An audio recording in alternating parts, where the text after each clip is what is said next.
시청자 여러분 안녕하십니까. 조간으로 하루를 여는 신통방통의 윤태윤입니다. 자, 최재형 전 감사원장의 특별한 애국가 사랑이 지금 화제입니다. 지난 4일 출마 선언하면서 애국가를 직접 불렀고요. 그리고 수년 전부터 명절 때 이렇게 가족이 모이면 그때마다 온 가족이 애국가를 4절까지 부른다고 이야기를 했습니다. 그러면서 이를 증명하기 위해서 사진 한 장을 공개했는데요. 함께 보시죠. 자, 바로 이 사진입니다. 자, 모두 다 한 20여 명 되는 온 가족이 가슴에, 왼쪽 가슴에 오른손을 딱 얹고 국기에 대한 경례를 하고 있습니다. 국민을 하고 있고 뒤에 보이는 저 동그라미 친 원 안에 있는 사람이 바로 최재형 전 감사원장입니다. 저렇게 국민의례를 하고 난 다음에 애국가를 4절까지 완창을 한다라고 이제 얘기를 했고 이를 증명하기 위해서 저렇게 사진을 공개했습니다.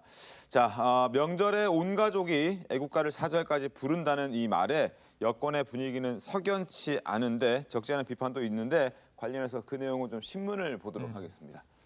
자, 한국일보입니다. 자, 최재형 가족 모임 때 애국가 4절. 찐애국이다라는 네. 긍정의 메시지도 의견도 있고요. 그리고 너무 국가주의적인 네. 것 아니냐 네. 하는 반응들도 있습니다. 그리고 국민들이 각각 판단할 몫인 것 같아요. 네. 근데 여당 입장에서는 가족보다 국가가 우위에 있는 국가주의 아니냐, 흠칫하다, 뭐 이런 반응들을 내면서 네. 좀 이제 냉기류를 이제 형성하는 중이고요. 네. 반면에 또 이제 좀 보수적인 입장에서는 정말 저게 애국 아니냐, 가족들의 또 바람직한 모습이다. 어찌 보면 전쟁 영웅의 자손들 아니겠습니까? 네. 여기에 대해서는 참만 엇갈리는 상황입니다. 알겠습니다.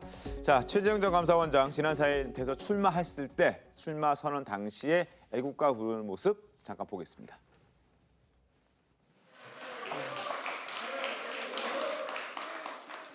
국민 의례가 있겠습니다. 나는 자랑스러운 태극기 앞에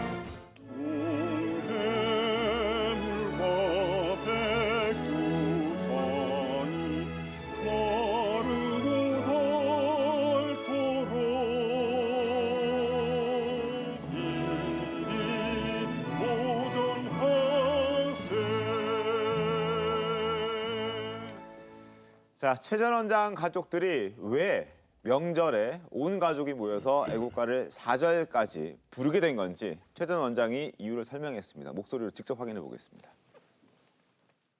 저희가 1년에 한 번 설날에 모일 때 저희들이 함께 애국가 부를 때 4절까지 부르고 시작하긴 합니다만은 그게 더 수십 년 된 건 아니고요. 한 몇 년 전부터 그렇게 하고 있습니다. 저희 아버님께서 나라를 사랑하는 마음으로 애국가를 끝까지 다 부르자 그렇게 해서 시작하게 됐죠. 자, 나라를 사랑하는 마음으로 애국가를 끝까지 다 부르자 그렇게 해서 시작되게 됐다고 하는데 이 같은 사연이 이제 화제가 되자 김두관 민주당 의원이 국가주의 냄새가 난다라면서 비판을 했습니다. 자, 이 비판 목소리에 최 전 원장은 나라를 사랑하는 마음이다 이렇게 해명을 했는데 그 목소리도 이어서 듣겠습니다. 이분이 뭐 명절 때 전 가족들이 모여서 애국가를 4절까지 이렇게 부르고 한다. 사진이. 그건 좋게 해석이 잘 안 되더라고요. 저는 좀 국가주의 같은 그런 냄새가 나서. 국가주의, 전체주의는 아니죠. 나라 사랑하는 거하고 전체주의하고 그게 결이 다른 말씀 아닙니까? 나는 저기 며느리로는 못 갈 것 같아. 뭐 이런 SNS 글도 보이더라고요. 뭐 저희 집안 며느리들은 기꺼이 참석하고 또 아주 같은 마음으로 애국가 열창했습니다. 자, 네티즌들 사이에서는 여러 가지 평가들이 많습니다. 어떻게 좀 보셨습니까, 저 모습은? 글쎄, 저게 이제 보통의 모습은 아니잖아요. 네. 그렇기 때문에 저거 가지고 약간 저런 집안도 있구나 하는 정도로 이해를 하면 되지. 그렇다고 해서 저걸 국가주의니 전체주의라고 비판하는 것 자체는 또 말이 안 되는 거죠.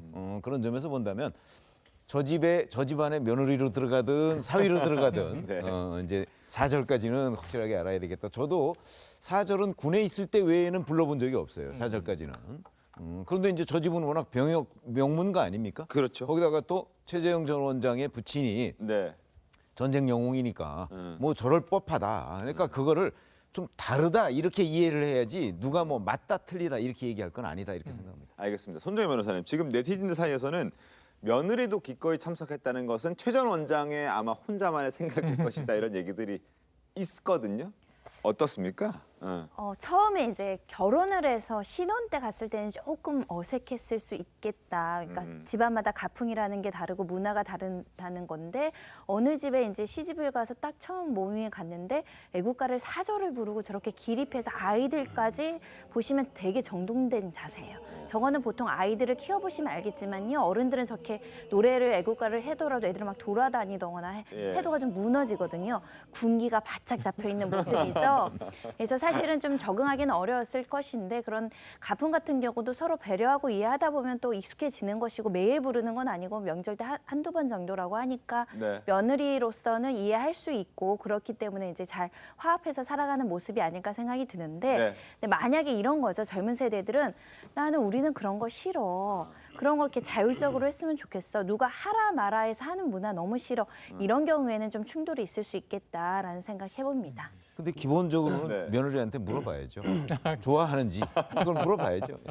근데 이제 일반적인 그런 가정의 모습은 아닌 것 같아요. 그러니까 그래서 이제 기독교 집안이면 뭐 찬송가로 시작할 수 있죠. 왜냐하면 종교적인 그런 생각이 같기 때문에. 그런데 이제 애국가를 부른다는 것은 사실 여권에서는 뭐 전체주의, 국가주의 그런 얘기를 하고 있는데 뭐 이게 어떤 획일적으로 그걸 강요를 한다고 하면 저는 제가 볼 때 이제 문제가 있다고 봐요. 그런데 저는 이제 전체주의라고 보기보다는 지금 애국주의가 상당히 일반 평균적 국민 수준에 비해서는 굉장히 높은 수준이다 이렇게 볼 수 있을 것 같아요. 그런데 사실 아마 누구나 이제 저 집안에 들어오게 되면 특히 외부에서 뭐 결혼해서 들어오게 되면 적응하기는 굉장히 힘들었을 가능성이 크다. 하지만 그걸 가장 집안에 어떻게 보면 어르신이라는 분이 그걸 계속 주장하면 그걸 반대하기는 어렵죠. 그리고 더군다나 명절 때 한 번 하는 거니까 이때는 한번 좀 참아보자 이제 그런 생각으로 동참할 가능성이 있지만 이제 일반적인 시각에서 보면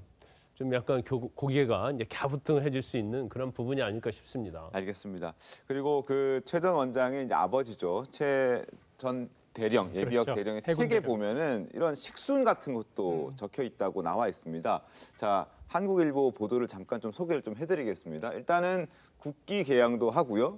그리고 국기에 대한 경례 뭐 이런 것도 하고 또 애국가 사절까지 부르고 묵념하고 난 다음에 예배하고 그다음에 강화라는 걸 합니다. 강의하듯 이야기하는 뭐 식순이었다고 하는데 그건 이제 뭐 최 전 원장이 주도를 했다라고 이런 식으로 얘기가 적혀 있는데 이런 식순도 좀 색다르지 않습니까? 요거를 20년대 한 중후반으로 보면 아름다운 모습일 수 있어요. 군인 가족이 자손이 많은데 딱 모여서 저렇게 의례적인 가족의 행사가 있다. 사운드 오브 뮤직에 그런 장면들이 나옵니다. 근데 오스트리아 군 장교의 제독의 가족인데 멋있어 보였거든요, 그때는. 시대가 흘러서 이제 21세기가 된 거죠. 그래서 시각들이 다 달라지는데 아니 동의도 안 구하고 획일적으로 아버지라고 할아버지라고 저렇게 하면 이 자손들은 이제 불만이 있지 이렇게 되는 시대로 흘러간 것 같아요. 가풍으로 이해하면 좋고요. 이것을 뭐 대통령 후보가 이것을 국가적으로 강요하겠다, 공약이다 뭐 이런 건 아니지 않습니까? 재미있는 에피소드인 것 같습니다. 알겠습니다. 자, 가풍 잠깐 살펴봤고요. 그리고 대선 출마를 선언한 이후로 이 최 전 원장이 본격적인 행보에 나섰습니다. 어제 2박 3일의 일정으로 영남을 찾았습니다. 지지율이 다소 주춤하는 상황에서 지금 전국을 돌면서 지지율 반등을 모색하겠다는 행보로 보입니다. 관련 영상 보겠습니다. 경례 필성. 뭐 저희 고향이나 다름없는 곳입니다. 이곳 교육사령부 있는 이 해변도 저희 큰아들이 훈련 받을 때, 입소할 때, 또 퇴소할 때 들렸고 아주 낯익은 곳이어서 정말 고향에 온 느낌입니다. 자, 영남을 첫 방문한 것 아무래도 김광선 변호사님 보수층 표심 잡기 위해서 이런 건 아니겠까 싶습니다.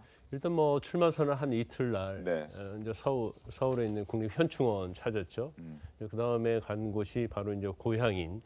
원래 그 태어난 게 진해에서 태어났다고 그래요. 그렇습니다. 창원과 같이 합쳐졌잖아요. 그래서 진해구에 가서 이런 좀 만나보고 그랬는데. 아마 진해구 쪽으로 어릴 때 거기서 유치원을 다녔다고 그럽니다. 이제 그러다가 이제 서울로 올라왔다고 하기 때문에 이제 본인은 고향이라고 생각하고 또 그런 것을 좀 인식시켜주는 것 자체가 어떻게 보면 창원이랄지 경남 쪽에서 좀 지지세를 얻을 수 있다 그런 생각했을 가능성이 크다 이렇게 보고요. 그다음에 이제 창원에 있는 이제 마산 회원구에 있는 국립 3위로 민주묘지 참배했다고 그럽니다. 그리고 해군 준위죠.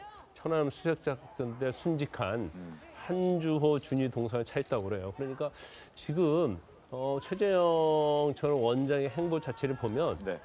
애국적인 측면, 그런 측면, 그다음에 이제 군과 관련, 특히 이제 아버지가 해군의 영웅이었지 않습니까? 네. 그래서 이제 그런 부분에 굉장히 좀 치중을 하고 있다. 근데 저는 개인적으로 볼 때는요, 물론 최재형 전 원장이 어떠한 정치 기반이 없어요. 없지만 어떤 행태 자체를 하는 행보 자체를 보면 굉장히 보수층에만 좀 집중하는 그런 경향이 있고 또 본인의 어떤 말이랄지 그런 것들 전체적으로 보면 국민의힘의 지지자들 그런 거에 지금 굉장히 집중하고 있는 것 같아요. 그런데 객관적으로 보면 본인이 굉장히 미담도 많고 네. 이제 선하다는 모습은 굉장히 많이 보여요. 그런데 이제 출마 선언할 때도 그렇고 사실 이제 정치하고 이제 착하고 선한 거는 이건 구분을 해야 하거든요. 그러면 본인이 어떤 대선 후보로서 어떤 카리스마랄지 네. 정치의 메시지랄지 이런 부분에 있어서 지지를 얻을 수 있는 것들이 있어야 하는데 그런 부분은 상당히 부족하다. 물론 본인도 정치 초년생이라고 얘기를 하고 있지만 네. 그러면 정치 초년생이 어떻게 대권 후보로 나오냐 이제 그런 또 비판적인 시각도 있을 수 있거든요. 그래서 뭐 지금 본인은 제가 볼 때는 자기가 할 수 있는 최선을 다하고 있지만 과연 저런 행보가 어떤 지지를 얻을 수 있을까에 대해서는 저는 물음표를 던집니다. 알겠습니다. 자, 뭐 보수 표심도 중요합니다만 지금 현재 최 전 원장을 향해서 다소 급하게 정치권에 뛰어들다 보니까 준비가 부족했다라는 지적도 적지 않습니다. 이 부분도 최 전 원장이 이제 풀어 나가야 할 숙제가 아닐까 싶은데 여기에 대해서 최 전 원장이 어떻게 해명했는지 들어보겠습니다. 제가 정치에 입문한 지 오래되지 않아서 지금 말씀드릴 수 있는 상황은 아닙니다. 나머지 그 법들에 대해서는 제가 공부가 부족해서 제가 준비된 답변이 없어서 이것도 쉽지 않은 질문이네요. 구체적인 답변을 드릴 만큼 충분한 생각을 가지고 있지 않아서 한번 고민해 보겠습니다. 부족함이 있었다는 점은 솔직히 인정하지만 정치에 입문한 지 한 2주 남짓 20일 정도밖에 되지 않았습니다. 제가 마치 구체적인 로드맵이나 정책 이런 걸 제시했다면 저 사람 감사원 있으면서 정치할 준비를 했나? 이렇게 또 보시지 않으셨겠습니까? 앞으로 기대해 주십시오. 자, 어쨌든 이러한 비판들이 있습니다. 자신이 풀어야 할 숙제고 또 잘 풀어 나가기를 기다려 볼 텐데 그래도 소신 있는 이야기는 하고 있습니다. 조국 전 법무부 장관 사태를 꺼내들면서 추미애 전 장관을 향해서 비판의 목소리를 냈습니다. 그 목소리 이어서 듣겠습니다. 조국 사태에 대해서는 그 당시 검찰에서 제대로 수사를 하고 기소를 했던 거 아닙니까? 그 당시에 그 추 장관이 너무 무리하게 그 인사권을 행사하고 그랬던 것이어서 그 부분은 명백히 그 검찰의 수사권에 대한 간섭, 방해였다 이렇게 생각을 하고 있습니다. 자, 여기에 대해서 추 전 장관 반응 바로 나왔습니다. 조국 일가 수사는 인권 침해. 자, 최재형 전 감사원장이 정치 초년생으로서 너무 빨리 정치물이 들어서 안타깝다라고 얘기를 꺼냈습니다. 어떻게 보셨습니까? 잘 아시지만 조국 전 장관 본인뿐만 아니고 정경심 교수 재판도 이제 다음 주에 2심 선고가 있습니다. 그렇습니다. 1심에서 징역 4년을 선고받고 지금 법정 구속된 상태죠. 네. 법원에서 이미 다 결론이 나 있는 거 아니겠습니까? 만약에 그 조국 전 장관 일가에 대한 수사가 그건 이제 윤석열 전 총장이 주도를 했는데 그 수사가 인권 침해였다면 법원에서 저렇게 유죄 판결이 비록 1심이지만 네. 그렇게 나올 수가 있을까요? 그런 점에서 본다면 뭐 조국 전 장관뿐만 아니고 지금의 그러니까 추미애 전 장관의 시각, 네. 그다음에 최재형 전 원장 판사 출신 아닙니까? 네. 그 시각에 대해서 누구 말이 옳으냐 하는 건 이미 저는 뭐 법원에서 그 어느 정도는 심판이 끝났다 이렇게 봅니다. 알겠습니다. 손정희 변호사님.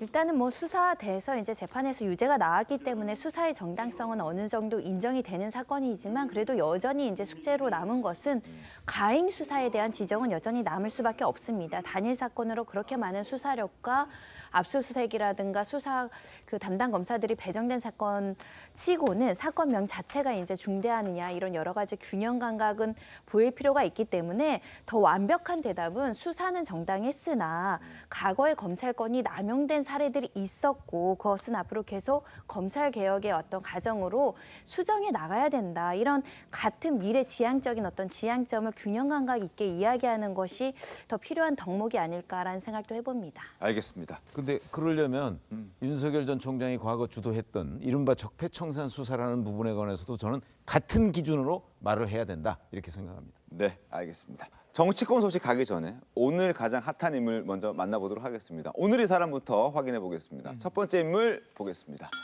김용건 씨입니다.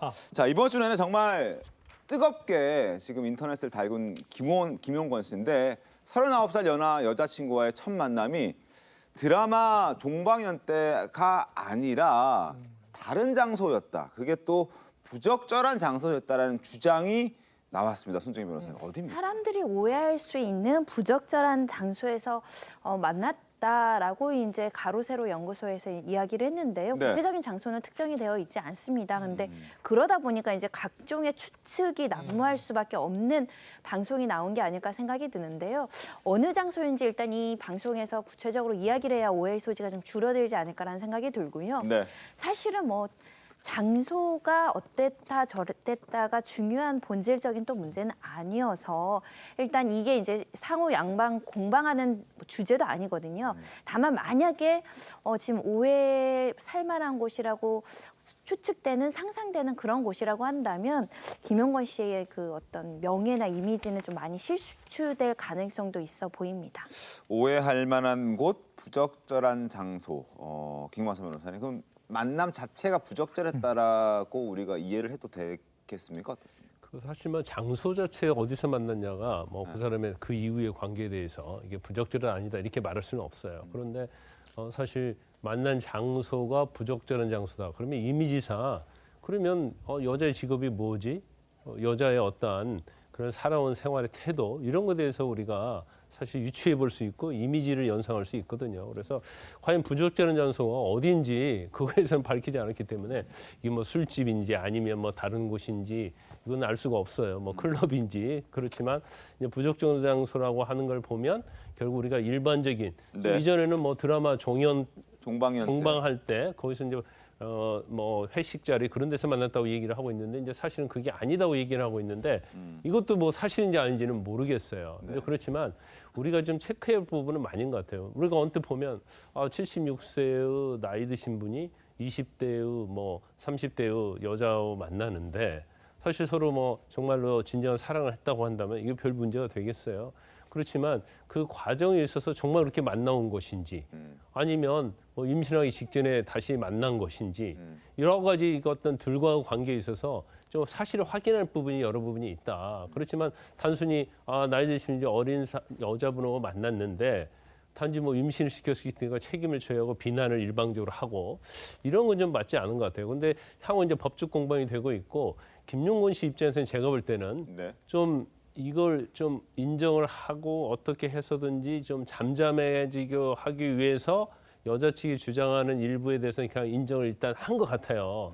그런데 이게 사실 법적 공방으로 가게 되고 또 이런 내용들이 계속 나오면 이제 서로 또 진실에 관한 공방이 있을 가능성이 크다 이렇게 봅니다. 진실 공방은 벌써부터 좀 시작되는 것 같습니다. 13년 전에 만나서 연인으로 뭐 만남이 이어졌다 뭐 이런 얘기가 있어 왔는데 지금 이게 사실이 아니다라는 얘기가 나오고. 그러니까 아까 이제 언급된 그 유튜브의 김모 기자의 주장입니다. 현재까지 이제 주장이에요. 그런데 김용건 씨 측에서는 14년 전부터 알게 됐고 연인 관계가 이어져 오다가 이러한 일이 벌어진 것이다라는 해명인데 이걸 이제 반박하는 주장을 하고 있는 거죠. 13년간 알고 지낸 사이는 맞다. 연인이 아니다. 그런데 이제 임신을 한 사실이 이게 대중에게 공개되다 보니까 수습을 해야 되는 김용건 씨 입장에서 연인이라고 지금 그동안의 관계를 최근에 새롭게 이야기하는 것이다. 그러니까 이제 사귀지도 않았는데 왜 임신을 시켰는가라는 사회적 비난을 피하기 위한 전략으로 보인다라는 주장과 해석을 아까 이야기한 유튜브에서 하고 있는 거고요. 이게 이제 팩트인지 아닌지는 당사자만 현재는 알고 있을 거예요.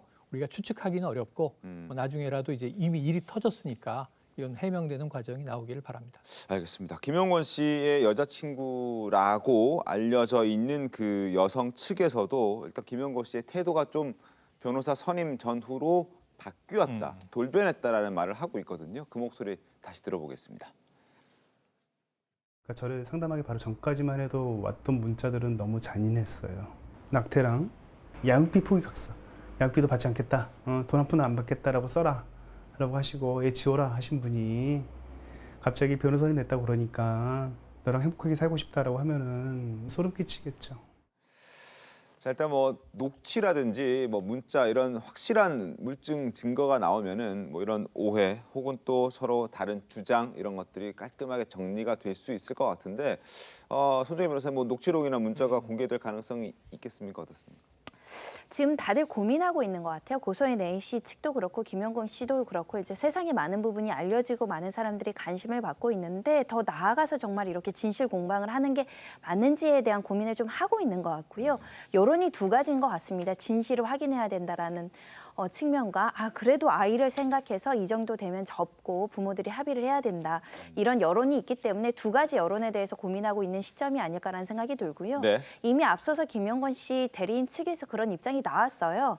할 말은 많지만 아이를 생각해서 더 이상은 언급하지 않겠다는 취지로 이야기했기 때문에 네. 어느 정도 공방이 확산되기보다는 조금 정리를 해가는 수순이 아닐까 해서 추가적인 어떤 폭로라든가 이런 게 안 나오고 있는 것 같습니다. 그래서 적극적인 반박은 좀 자제하는 그런 상황. 그러니까 반박을 하면 할수록 사실은 고소인 A 씨는 우리가 여전히 이제 누구인지도 모르고 또 이걸 누구인지 헤치는 게 이제 뭐 2차 가해다, 명예훼손이다 이런 논란이 있기 때문에 김영권 씨야말로 이 이야기가 확산될수록 가장 큰 피해를 입을 수 있기 때문에 구체적인 언급을 안 하는 것으로 보입니다. 알겠습니다. 양측 공방이 더 이제 치열하게 진행이 되고 있는데 어떻게 좀 풀어낼 수 있을지 한번 지켜보도록 하겠습니다. 두 번째 인물 보겠습니다. 두 번째 인물은 바로 또 가수 김은국 씨입니다. 김은국 씨가 차량 운전 중에 오토바이를 친 뒤 현장을 달아난 혐의, 뺑소니 혐의를 지금 받고 있는데 이게 사건이 좀 정리가 됐습니까? 어떻게 됐습니까? 일단은 수사 과정을 겪었고요. 이제 무죄 주장을 했었죠. 김은국 씨는 내가 오히려 피해자다, 공갈의 피해자라는 취지로 이제 억울하다라고 이제 대중들에게 호소를 했으나 경찰은 차량 블랙박스 현장 CCTV를 분석해서 일단 김은국 씨에게 혐의가 있다라고 판단을 했고요. 검찰에 송치를 했고 이 벌금 700만 원으로 이제 구약식 하겠다라는 것을 보이는데 제명은 이제 특가법상 도주치상 그리고 사고 미조치라는 도로교통법 위반입니다. 그러니까 물피 사고만 아니라 인피 사고, 그러니까 사람이 다쳤다라고 본 것 같고요. 구호 조치 필요성이 있는데 구호하지 않았다라는 점에 있어서는 실제 피해를 입었다라고 보고 네. 유죄로 어느 정도 수사기관에서는 판단한 것 같습니다. 알겠습니다. 김은국 씨 혐의를 부인하고 있고 또 피해자 역시 입장은 또 김은국 씨랑 전혀 다릅니다. 양측의 발언 들어보겠습니다. 이게 뺑소니 혐의로 적용됐을 때 최소 3,500이 들어가요. 저는 그 돈을 저한테 주셨으면 해요. 앞에 빨간 비 보고 빨간불이고 이제 차가 안 오고 사람이 없으니까 이제 살살 이제 움직여 보려고 했는데 이 오토바이가 와서 쳤단 말이에요. 저를 블랙박스 보면 그 오른발 쪽이란 말이에요. 살짝 스친 게 신고한 사람이 왜 합의를 보자고 하는지 난 돈 계산이 될 정도면 의심스러운 부분이 어떻게 해서 그런 계산이 나왔는지를 모르겠어요. 약식 기소에서 혹시 정식 재판으로 갈 가능성도 있습니까, 김관섭 변호사님? 그럼 있죠. 그러니까 약식 기소라는 것은 검찰에서 기소를 할 때 정식으로 법원에 재판에 회부하는 게 아니고 네. 그냥 벌금형으로 하는 거예요. 네. 그러면 결국 이제 법원에서 또 판단하죠. 이게 약식 벌금으로 하는 게 맞냐, 맞지 않느냐. 그래서 맞지 않으면 이제 판사가 정식 재판을 회부하는 거고요. 그러면 정식 재판이 진행이 되는 거고. 그렇지 않고 제가 볼 때는 또 김은국 씨 입장에서는 나는 뺑소니가 아닌데 왜 네. 벌금형을 했느냐. 그래서 여기에 대해서 본인이 정식 재판을 또 청구할 수 있어요. 아하. 그러면 제가 볼 때는 결과론적으로 정식 재판에서 다시 재판을 받을 가능성이 크다 이렇게 볼 수가 있고, 근데 이제 도주 차량이라는 거에 대해서 일반 사람이 생각하는 법적인 측면하고 네. 본인이 생각하는 건 좀 다른 경우가 있어요. 그러니까 내가 잘못을 했느냐 안 했느냐, 아니면 이제 상대방이 뭔가 상해를 입었느냐 안 입었느냐, 거기에 대해서 사실은 자기가 인식을 못할 수가 있거든요. 그렇지만 일단 사고가 나면 거기에 대해서는 본인이 누구의 과실인지 판단하기는 어렵잖아요. 네. 근데 법적인 측면에서 정말 몇 %라도 과실이 있다고 한다면 구호 조치를 할 의무가 있거든요. 그러다 보니까 아마 김문국 씨도 그런 것 같아요. 아, 이건 오토바이가 잘못인데 왜 내가 뺑소니로 몰려야 하느냐 이런 생각을 갖고 있기 때문에 앞으로 법정에서도 상당히 많이 다툴 걸로 보입니다. 알겠습니다. 어떤 상황들이 앞으로 벌어질지 또 전개될지 한번 잘 지켜보고 또 저희가 또 전해드리도록 하겠습니다. 자, 지금부터는 정치권 소식을 좀 전해드리겠습니다. 국민의힘 대권 주자인 윤석열 전 검찰총장 또 설화에 휩싸였습니다. 120시간 근무, 또 부정식품, 페미니즘, 후쿠시마 원전 등 정말 하루도 빠짐없이 윤 전 총장의 발언이 지금 논란이 되고 있습니다. 그래서 1일 1 논란이라는 말까지 생겼습니다. 관련해서 신문 보겠습니다. 자, 바로 중앙일보입니다. 윤석열 후쿠시마 원전 방사능 유출 안 됐다라고 얘기를 해서 지금 또 설화에 휩싸인 겁니다. 앞서도 말씀드렸지만 뭐 근무 시간이라든지 뭐 페미니즘 관련된 것들 이런 얘기들에서 매 회자가 많이 되면서 논란이 많았는데 후쿠시마 원전 방사능 유출 안 됐다라고 하면서 너무 원전을 좋게만 평가하는 거 아니야? 라는 비판. 그러니까 맥락은 이제 원전 안전성을 강조하려고 했던 것 같아요. 미래 대체 에너지가 아직 뾰족한 수가 없지 않느냐. 원전도 안전하다. 근데 그걸 강조하려는 과정에 후쿠시마 원전은 폭발한 게 아니었다. 그냥 이제 이 해일과 당시 지진 피해만 있었을 뿐이고 따라서 사실상 이 방사능 누출도 없었지 않느냐 하는 발언을 한 게 지역 매체에 실렸었어요. 첫 번째는 이 발언이 이제 구설이 커지고 있고 두 번째는 몇 시간 만에 그 해당 문구가 삭제된 기사가 다시 이제 업데이트됐다는 거예요. 이걸 왜 삭제해 줬느냐 하는 또 논란이 이어지고 있어서 요거 좀 이 당내에서까지도 이건 좀 강한 비판이 나오는 사안이 됐습니다. 알겠습니다. 자, 윤 전 총장이 2011년 일본 후쿠시마 원전 사고 때 방사능이 유출되지 않았다고 지금 발언한 사실, 신문에 짚어드린 대로 이 사실이 알려지면서 정치권에서 크게 논란이 되고 있습니다. 윤 전 총장이 뭐라고 했는지 먼저 보고 이야기 좀 나눠보겠습니다.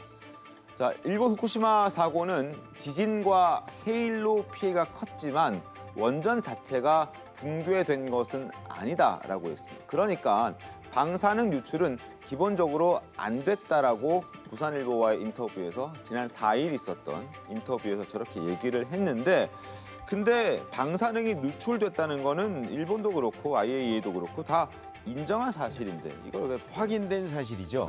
그래서 이제 저 두 대목으로 나누면 앞에 부분에 뭐 지진 해일로 인해서 피해가 컸다. 그거는 맞아요. 그것도 맞는 얘기죠. 그리고 실제 원전이 폭발한 게 아니다. 여기까지도 다 인정이 돼요. 그런데 문제는 그래서 방사능 누출이 안 됐다 하는 건 인정할 수가 없는 대목인데 유출이 됐으니까 그런 걸로 보면 제가 보건대 뭐 저거는 원래 이제 윤석열 전 총장이 몰랐던 분야 아니겠습니까? 그러니까 아마 이제 공부하고 누구한테 얘기하는 과정에서 뭐 설명을 듣는 과정에서 뭔가 잘못 입력되거나 아니면 앞에 부분 아까 말씀하셨듯이 바로 원전의 안전성을 강조하다 보니까 이 뒤에 부분은 그냥 실언으로 나온 것인가 하는 우리가 이런저런 유추를 할 수가 있는데 저거는 뭐 명백하게 잘못됐으니까 본인이 그 뭐 인정할 부분은 인정을 해야 되겠죠. 자, 해명을 내놨습니다. 해명 어떻게 내놨는지 한번 소개를 해드리겠습니다. 보시죠. 윤석열 캠프 대변인실에서 내놓은 해명입니다. 인터넷판에 처음 올라온 기사는 후보의 의도와 다르게 반영되었다. 의미가 다르게 전달됐기 때문에 서로 조정할 수 있는 문제여서 조정을 부탁했고 해당 신문이 그 조정을 받아들였다라고 얘기를 했습니다. 그리고 보도 과정을 두고 지금 이렇게 공세를 벌이는 것은 비열한 정치 공세다라고 한마디를 더 덧붙였습니다. 자, 부산일보가 문제가 된 부분을 삭제하고 수정했는데 어떻게 수정됐는지도 소개를 좀 해드리겠습니다. 자, 지금 앞으로 나오는 원전은 안전성에 문제가 없다고 한다. 우리나라에 들어오는 원전이 체르노빌과 다르다. 그리고 만약 안정성에 문제가 있다고 한다면 우리가 원전을 줄여나가야 되겠지라고 하는 이 말과 말 사이에 해당 문제가 됐던 발언이 있는데 삭제가 됐고 삭제가 된 내용은 다음과 같습니다. 자, 일본에서도 후쿠시마 원전이 폭발한 것은 아니다. 지진하고 해일이 있어서 피해가 컸지만 원전 자체가 붕괴된 것은 아니다. 그러니까 방사능 유출은 기본적으로 안 됐다. 앞서 소개해드린 내용과 동일합니다. 자, 이를 두고 조국 전 법무부 장관이 문제 삼고 나섰습니다. 화면 보시죠. 조 전 장관이 부산일보가 후쿠시마에서 방사능 유출이 없었다는 윤석열 인터뷰 발언을 왜 삭제했는가? 이거 부산일보 알아서 이렇게 눈치 보고 뭐 이렇게 윤 전 총장의 어떤 비율을 맞춰주는 것 아니냐라는 식의 얘기를 했습니다. 김광삼 변호사님 어떻게 보셨습니까?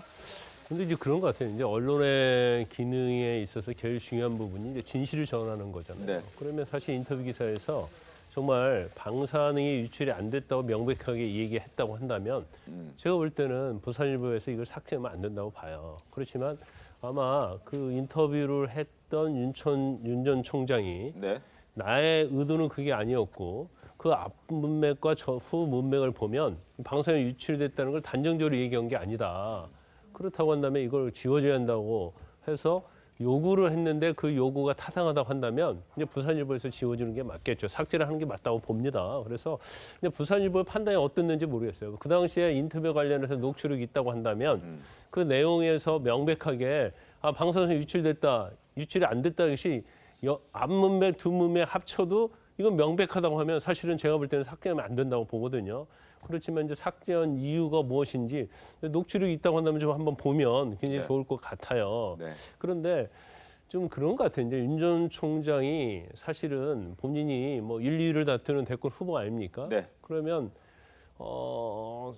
말조심을 좀 해야 한다. 물론 이 자체는 말조심한다고 되는 거 아니에요. 그러니까 정말로 방사능 유출이 안 됐다는 것이 머릿속에 새겨져 있다고 한다면 이거 완전히 잘못된 거고 아마 우리나라 적어도 중고등학교 학생 이상 정도 되면 후쿠시마 원전과 관련해서 방사능이 유출됐다는 것을 다 알고 있을 거예요. 그렇지만 왜 이렇게 잘못 알고 있었을까? 거기에 대해서 근본적인 좀 의문이 좀 많이 들어요. 그리고 아마 본인 자체가 그런 것 같아요. 그러니까 기자하고 인터뷰를 할 때 적어도 그걸 좀 스크린을 해줄 수 있는 사람 정도는 있어야 하는데 본인이 어떻게 보면 혼자 1인 몇 억을 하다 보니까 네. 이런 실수를 할지 본인의 잘못된 그런 지식이랄지 이런 것을 좀 컨트롤 해줄 수 있는 영향을 미칠 수 있는 사람이 좀 없지 않는가.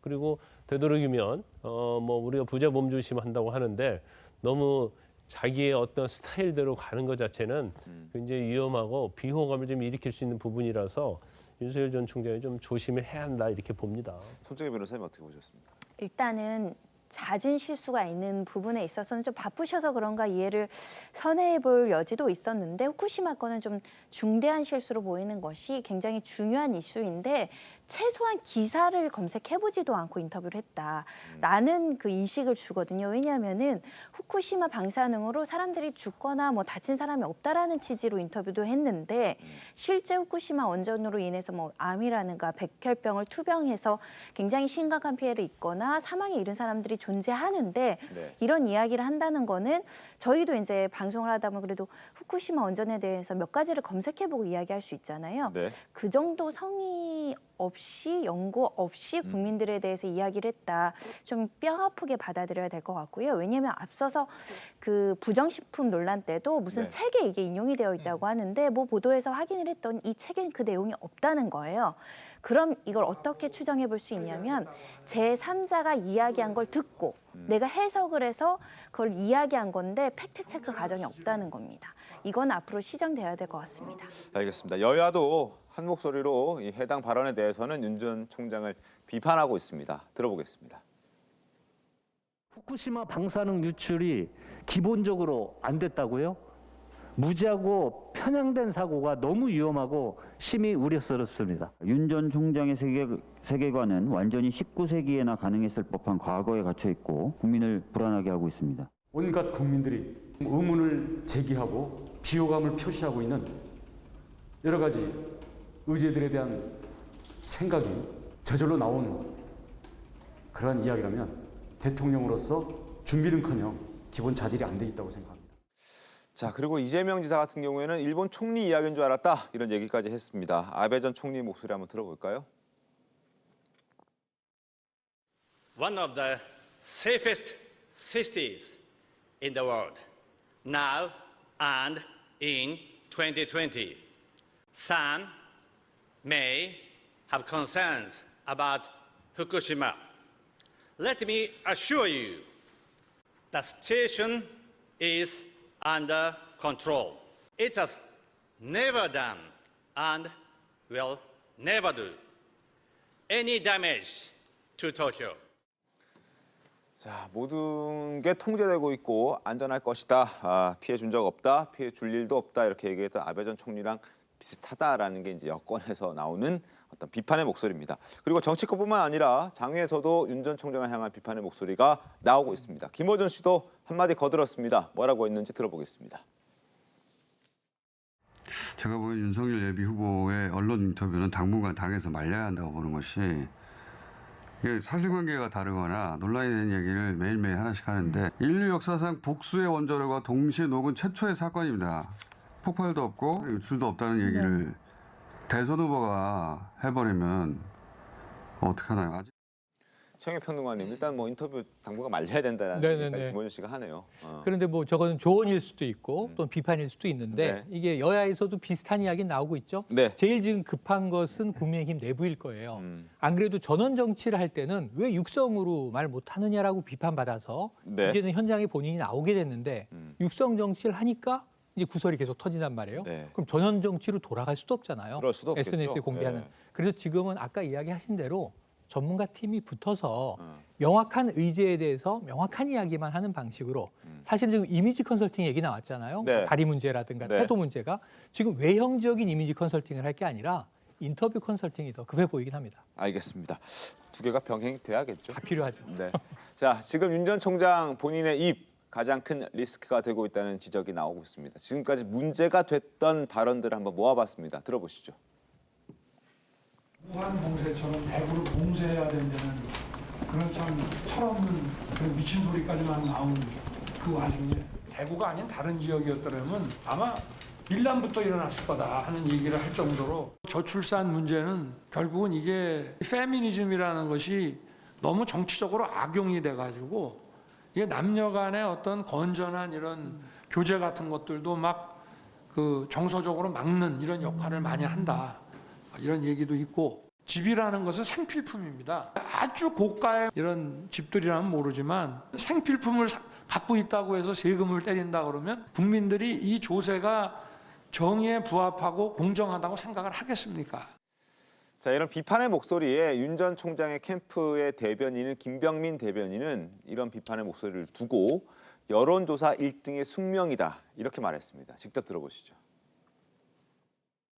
저는 1등 주자가 가지고 있는 숙명이 아닐까 이런 생각도 가져봅니다. 맥락들을 살펴봤을 때 큰 문제가 없는 얘기들인데 여기에 대한 단어 한두 가지를 콕 집어서 그거를 현미경으로 확대해보면 야, 이거 문제 아니야? 라고 지적할 수 있는 내용들이었던 것 같아요.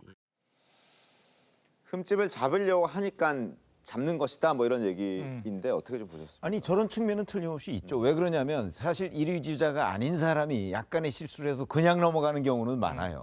왜냐하면 누구든지 1위 주자를 공격하거든요. 관심이 있냐 없냐의 차이가 분명히 있으니까. 그거는 민주당도 마찬가지죠. 이제 이재명 지사하고 이낙연 전 대표 두 사람한테 집중되죠. 그러나 기본적으로는 그런 빌미를 본인이 제공한 거는 또 맞잖아요. 그렇기 때문에 김병민 대변인은 윤석열 캠프에 있으니까 그렇게 얘기하는 것으로 보이지만 빌미를 제공한 부분에까지 면죄부가 주어지는 건 아니다 하는 점을 윤석열 전 총장이 알아야 되겠죠. 알겠습니다. 자, 그리고 지난 4일에 이준석 대표가 왜 기획한 대선 후보 합동 봉사활동 소식을 저희가 좀 전해드리면서 유력 대선 주자들이 대거 불참했다. 그래서 이 대표를 패싱하려는 의도가 있는 것 아니냐 하는 그런 논란까지 전해드린 바가 있습니다. 그런데 이게 한 번 그친 게 아니라 어제 또 비슷한 일이 벌어졌다고 합니다. 어제 국민의힘 대선 경선 후보 전체 회의가 있었는데 여기에도 윤 전 총장 그리고 최 전 원장, 홍준표 의원이 개인 일정을 이유로 참석하지 않았다고 합니다. 영상 보겠습니다. 비빔밥이 가장 먹음직스러운 상태는 각각의 색채와 식감, 형태를 유지한 상태로 밥 위에 얹혀져 있을 때입니다.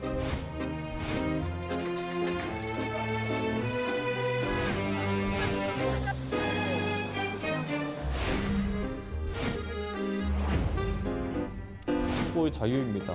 하지만 첫 출발의 이벤트에서 그것보다 중요한 것이 무엇일지.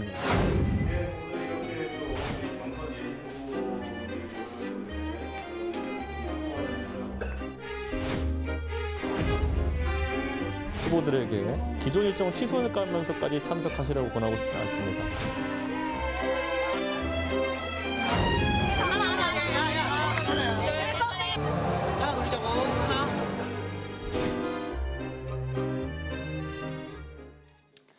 자, 이와 같은 상황들이 연이틀 지금 계속되고 있는 건데요.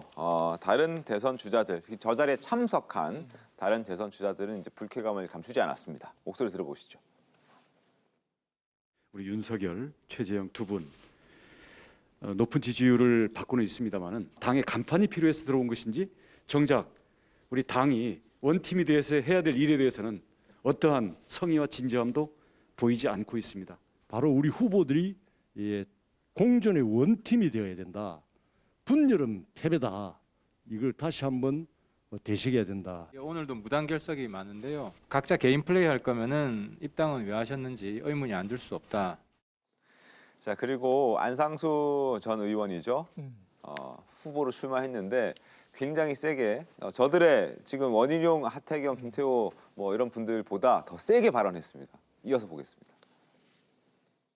후보들이 당을 무시하고 뭐 입당을 한다고 하는데 주인도 없는데 당대표나 원내대표도 없는 자리에 와가지고 생전 처음 오는 데를 그냥 벌떡 와가지고 하거나 김종인 위원장 말씀에 따르면 이게 파리떼들이 결국 우리 당을 망칠 수도 있는 겁니다. 자, 무슨 X 무시, 뭐 파리떼, 뭐 이런 얘기들까지 이제 거칠게 얘기가 나오는데, 근데 저 논란 어떻게 보십니까? 너무 자주 부른다는 비판도 있고요. 근데 상황을 우리가 객관적으로 보면 예를 들어서 방탄소년단하고 그 공연 예약을 하려고 하면요, 6개월 전에 해도 안 됩니다. 이미 다 차 있으니까. 그렇죠? 우리가 다 알려진 얘기잖아요. 우리가 개인적으로 약속을 해도 10명이 동일한 날짜에 언제 만나자고 하면요, 쉽지 않죠. 한 달 내에는 못 잡습니다. 그렇죠. 그런데 지금 야권의 1, 2위 주자? 그렇다 한다면 아마 그 약속을 잡으려면 굉장히 오래전에 잡지 않으면 안 될 거예요. 지금 다 이유가 있어요. 뭐 휴가 중 딴 사람 만날 약속 다 돼 있는데 그거를 제가 알기로는 8월 달만 해도 벌써 대선 주자들 3번을 모아요. 어저께까지. 회의 한 번 하고 어제도 회의하고 무슨 쪽방촌 뭐 이렇게 해서 모았는데 거기에 자기가 일정이 있어서 못 온다. 이렇게 해서 그걸 저는 비판할 수 있는 건 아니라고 봅니다. 우선 너무 자주 모이게 한다. 그리고 저렇게 모이려면 적어도 한 달 전 정도에는 자, 우리가 언제 이렇게 모이려고 하니까 이렇게 좀 약속을 비워서 이때 와주세요라고 했다면 모르겠는데 그렇지 않고 자주 뭐 그냥 며칠 전에 해서 뭐 우리 언제 모이려고 한다. 그거는요, 저 많은 숫자가 그렇게 모일 수 있는 상황이 아니다라는 관점에서 본다면 이준석 대표가 대선 후보들을 너무 자주 불러 모은다. 저는 오히려 그쪽에 포인트를 두고 싶습니다. 그 제가 후보 입장하고요, 당의 입장을 이제 두 가지 시각에서 볼 필요가 있다고 봐요. 이 후보 입장에서 특히 이제 후보 중에서 1, 2위를 다투는 후보 입장에서 보면, 그리고 쪽박촌 봉사를 하고 국민의힘에서 어떤 뭐 단체적으로 어떤 경선 룰에 대해서 얘기하고 회의를 한다고 해봐요. 그러면 그것에 참석을 하게 되면 지금 국민의힘의 대권 후보로 선언한 사람들이 10명이 넘잖아요. 그럼 희석되는 거예요. 그러면 마치 정말 지지율 뭐 1%도 안 나온 사람들하고 같이 쪽박촌 봉사를 하게 되면 그 본인 자신은 거기 묻혀지는 거죠. 그러면 본인이 어떤 대선에 있어서는 그게 악영향을 미친다 이렇게 볼 수밖에 없다고 봐요. 그렇기 때문에 뭐 그게 참여를 하고 안 하는 것 자체는 유불리를 반드시 계산을 할 겁니다. 그래서 이건 내가 가는 것 자체가 나의 지지도에 영향을 미친다고 생각했기 때문에 안 간다고 보고, 그다음에 제가 볼 때는 그런 것 같아요. 당의 입장에서 과연 이러한 행사를 해야 할 필요가 있을까 하는 생각이 들어요. 예를 들면 그 많은 대권 후보들 다 모아놓고 일사불란에 뭘 한다는 것 자체가 그게 사실은 대권 후보들 입장에서는 도움이 되지 않는다. 물론 지지도가 나오지 않는 후보 입장에서는 지지도가 나오는 후보 같이 봉사활동을 하고 회의에 참석하면 스포트라이트 받죠. 그러면 자기 어떤 지지도에 영향을 미치기 때문에 유리하다고 생각할 수 있을 거예요. 그렇기 때문에 그런 분들은 비판을 하는 거고, 그다음에 국민의힘 입장에서 제가 볼 때는 오히려 국민의힘보다는 이준석 대표가 좀 약간 지금 경선 자체를 관리하는 입장인데 이 모든 걸 본인이 좀 주도적으로 하려는 그런 생각을 갖고 있지 않는가 싶어요. 이거 군기잡기도 아니고 왜 후보들을 계속 불러들이는 거예요. 더군다나 만약에 경선과 관련해서 어떤 회의를 하려고 하면 후보들이 앉은 자리에서 회의를 하면 결론 나지 않아요. 그러면 캠프에서 책임자를 불러서 그렇죠. 그래서 거기서 조율을 하는 게 맞죠. 그런데 그 바쁜 후보들을 불러다 놓고 경선 룰을 조율을 한다랄지 어떤 지시사항을 전달할지 그건 맞지 않아요. 그래서 이준석 대표는 자기의 어떤 대표 지위가 이전의 대표들과 다르게 지금 대권의 어떤 경선을 관리하는 대표다. 그런 인식을 해야 하고 자기가 외부로 노출되는 것보다는 대권 후보들이 노출될 수 있도록 뒷받침을 해줘야 하는 게 맞아요. 알겠습니다. 자, 이준석 대표도 입장이 있겠죠.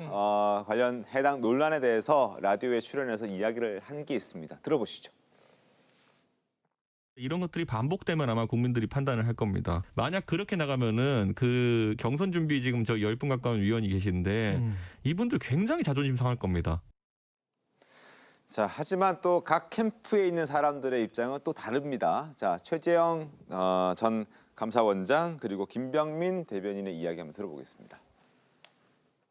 이준석 대표께 양해를 구했습니다. 송구스러운 면이 있지만 오늘 간담회에서 이루어진 여러 가지 의견들 제가 충분히 확인하고 또 그 결정한 바에 따르려는 생각을 가지고 있습니다. 이준석 대표와 불협화음 날 이유는 별로 없다고 생각하고요. 또 후보에 대한 휴가 일정들도 미리 잡혀 있었던 터라 여기에 대한 충분한 이야기를 전했습니다. 예. 이준석 대표도 저 안철수 대표와의 합당 과정에서 이 본인의 휴가를 존중해달라는 얘기를 했던 것 같은데 이해가 있을 거라고 생각합니다. 자, 손정혜 변호사님, 김병민 대변인 얘기 들으셨죠? 본인도 휴가 때문에 안철수 대표한테 이렇게 얘기하지 않느냐, 휴가 인정해 줘야 되는 거 아니냐, 뭐 이런 얘기를 하는데. 그러니까 동상이몽 상태인 거죠. 당 지지율을 높이고 그에 대한 성과를 가져가야 되는 이준석 대표와 개인의 지지율을 빨리 올려서 대권 후보로서 지지율을 좀 확고히 하고자 하는 대표들 간에 조금은 불협화음이 있을 수밖에 없네요. 왜냐하면 이해관계가 조금 다르기 때문인데요. 네. 그 와중에 저는 만약에 당 외 인사였잖아요. 그래도 입당을 하셨잖아요. 당에 적극적으로 협조하는 모습을 보인다고 한다면 그게 또 차별성이 돼서 사람들이 이 사람 협조적이구나. 그런 인식도 할 수 있기 때문에 지금 최재형 후보나 윤석열 후보나 지금 경쟁하고 있는데 요 두 분이 지금 비슷하게 지금 당행사 비협조적이라는 인식을 보이잖아요. 협조한다고 한다면 또 달라질 수도 있을 것 같다. 한번 누군가는 차별성을 또 가져야 되지 않을까 합니다. 알겠습니다. 그러나 저는 기본적으로 제가 뭐 대선 후보 경선 과정을 많이 봐왔지 않습니까? 그렇게 봤을 때 그 시점에 그 대표가 그 후보자들 모아서 이렇게 자주 무슨 회의하고 뭐하고 하는 걸 본 적이 없어요. 그럼 그 사람들은 왜 그랬을까요? 그런 점에서 본다면 지금 지나치게 자주 대선 후보들을 불러 모아서 대표가 뭔가 행사를 가지려고 하는 그런 것들이 보인다. 뭐 이준석 대표는 지금 국민이 판단할 거라고 생각하는데 저희도 사실은 평론가이기 전에 국민입니다. 그렇죠. 네. 근데 저희가 볼 때는 너무 자주 불러 모아서 뭐 한다.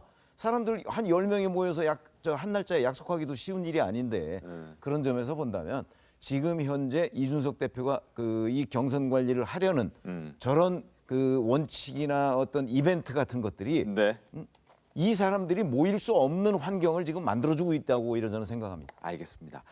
자, 민주당 얘기로 넘어가겠습니다. 이재명 지사를 둘러싼 지금 음주운전 논란 스스로 해결했습니다.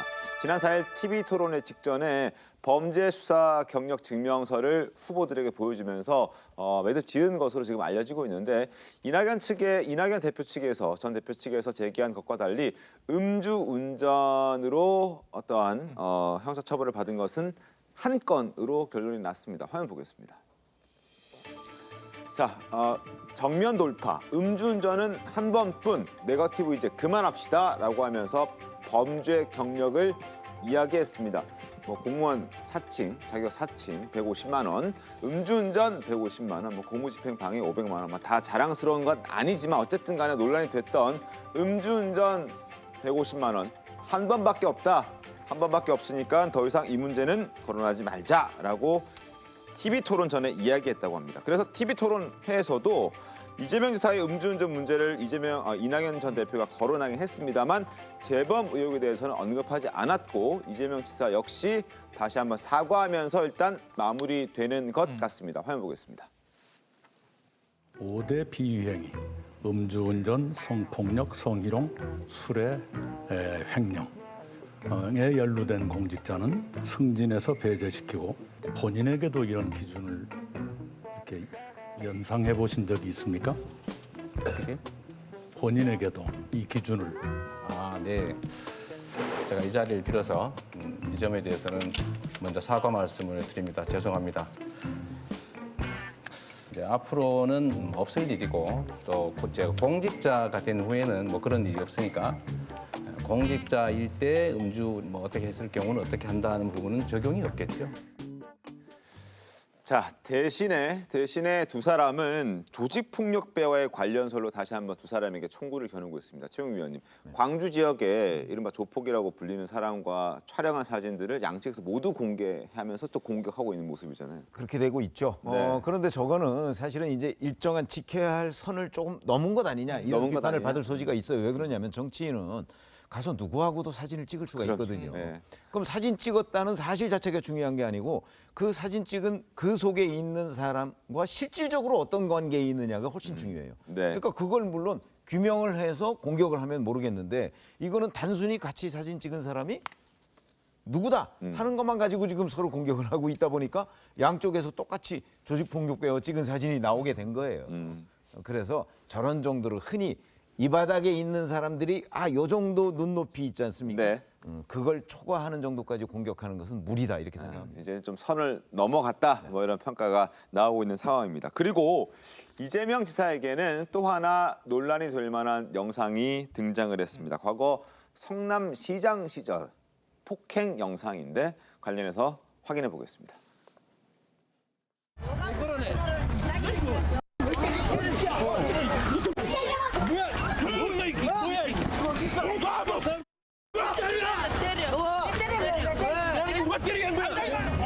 폭력으로 날아가다 너가 막다는 거야? 자관에 법정에서 보도록 해. 따위해가지고 말이야. 죽여라 이 사람아. 어디서 범죄행위라고 있어? 범죄행위라니. 이런 게 범죄행위야. 폭력을 하는 게. 언제 폭력을 했습니까? 언제 폭력을 했습니까? 2011년 영상인데요, 손정혜 변호사님. 어떻게 좀 보셨습니까? 일단 화가 많이 나셨는데 그 지금 당시의 신부는 성남시장이었습니다. 네, 그러니까 아마 정치적으로 반대의 의견을 갖고 있는 사람들이거나 이재명 지사의 어떤 정책에 반대하는 사람들을 저렇게 폭력 행위를 한 것으로 보여요. 지금 보시면은 뭐 멱살 잡고 팔 잡고 힘으로 밀어붙이고 이런 것들이 모두 신체에 대한 유형력 행사, 위력 행사라고 보여서 폭행이 되는 거죠. 네. 사실은 정치인에 대한 반대 의견이나 이런 정치적 의사 표현을 할 수 있지만 저런 식으로 집단적으로 갑자기 지나가는 사람에게 폭력을 행사하는 것은 앞으로 있어서는 안 되겠죠. 그리고 저 일이 있고 난 다음에 다음 날 이제 한겨레 신문이었나요? 인터뷰를 했는데 집단 폭행을 당했다라고 얘기를 했거든요. 근데 알고 봤더니 뭐 한 명과 철거민 싸웠다? 한 명과 몸싸움이 있었던 것은 한 명이고 우리가 언제 집단 폭행을 했습니까라고 얘기를 하거든요. 그러니까 성남시장 행정가로서 철거민들 문제를 해결해야 되는데 찾아갔는데 사실은 저런 일은 종종 벌어집니다. 시장에게는.